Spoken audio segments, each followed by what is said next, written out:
We got this OCZ 457 out here, boys. Now, my stock is scoured, okay? This thing gets up against trees, you name it. Now, this thing's got a aftermarket CZ, or a 457. I put this HM2 barrel from Legion on it. You can see it there in the camera, okay? And the headspace on it set to 42 thousandths. And I've cut this rail off here so I can get this scope in here, okay?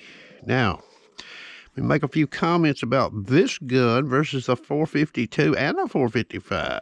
Okay, it has a shorter bolt lift, so you don't get the problems you get in this area here with a scope, okay? Action on this gun is shorter than a 455 and 457. And this metal down here is aluminum. Unlike the other two models, it's steel, so you can get rust there. This gun's been subjected to quite a bit of rain, okay? This model is more rain-friendly, snow-friendly than the 452 and the 455, okay, in that regard. All right. Now, this barrel here is a sport varmint taper, and I have took out part of the stock, okay, and I've got ample clearance. Now, I'm not going to talk about a bull barrel trying to use it in this stock, okay, because she's going to get pretty thin out here if you try that. It could be done, I suppose, but I can't, I'm not going to say to do it. But for this barrel here, this sport varmint taper, yes, it can be done. And the 455, I've got some varmint stocks. Of course, this barrel fits right down in it.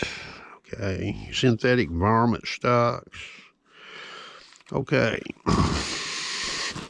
let's see here. Let me turn this camera off here just a moment. On here, I got the bolt out of this gun. Okay, now this bolt here, in my opinion, doesn't have the preload on it. A 455 has. I never played with a 452 that much. I had a couple, but it doesn't have the preload, I don't believe, on the spring when the hammer is down on the gun, okay? And you don't need no special tool like you do with a 455. Now, this gun here, this model has this little red thing here sticks out to let you know that she's cocked. The 455 don't have that. All right, and there's your pin right there. You'll have to put some downward pressure on here and push that pin out right there. I think I use a 3/32 punch to do it with. You need a special tool with that 455 to break it down, break the bolt down. Now, to take this bolt apart, you take that pin out and you got to take off this little retaining clip right here. Now, I'm going to try. Okay, I've got the hammer down on her, okay. We're going to take this off right here.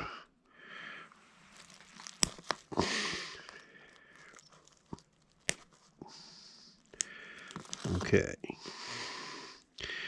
You gotta be, I'm outside here. This thing could launch on me, but it didn't, okay? Now, I'll show you how you put this thing back on, because some people, it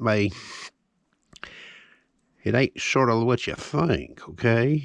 So you get it started on there, half of it. Get the one half in there, okay? Get it looped around, like so, okay? See that? Okay, and you put these, I use a pair of these Fiskars scissors, and I loop that blade of them scissors in like so, and bring that thing on around like that, okay? Now, it ain't quite on there yet. There it is. Went right on. See that? You could use a scribe. Somebody mentioned on the Rimfire Central Forum you could use a scribe to do this with, okay? But she's on there, all right? Now, it may not look like it's perfectly balanced in that, between the two grooves, but I don't think that matters too much, or there's not a whole lot you can do about that. That one there looks good. I've not had any trouble. Now, I'm going to bring this up here in case This extractor in this boat right here come out of it's a 455. I had a few extractor problems, but I don't even believe it was due to my extractor. I believe I let this thing get dirty. But I had some 455 extractors, and I put one in this gun, and it seems to work just fine. Okay? That's the shell holder, and that's the extractor right there. So, I use this gun, okay? I got a lot of field time with this gun right here for the amount of time that I've owned it. So, you know, I'm trying to give some good information here. Yeah, this is a better foul weather model versus the 455 and 452 because of all the aluminum that's on it. Bolt's easy. Now, the firing pin won't come out unless you take this retaining ring off right here, okay? Because it's got this little knotting thing up here that catches on this right here, okay? Now, when you break one of these guns down, there's a spring inside of the main spring that's supposed to help center that cock indicator. See it coming out there? So when you put your gun back together and you go to cock it, if you watch that red thing down in there, and if something don't look right, you might ought to break her back down and reevaluate, okay?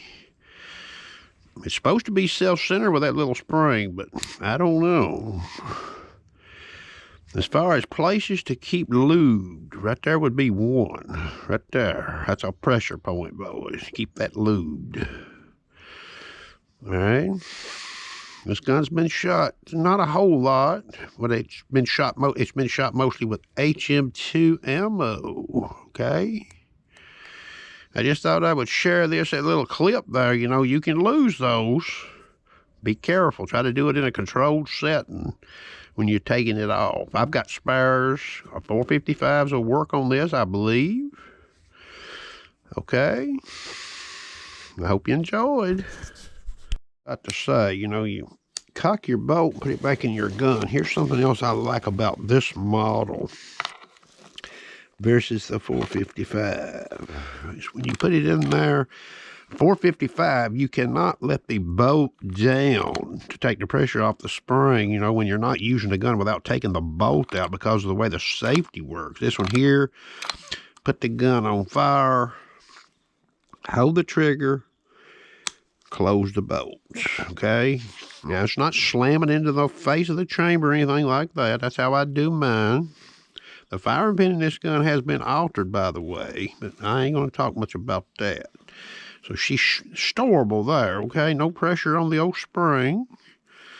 All right? I hope you enjoyed.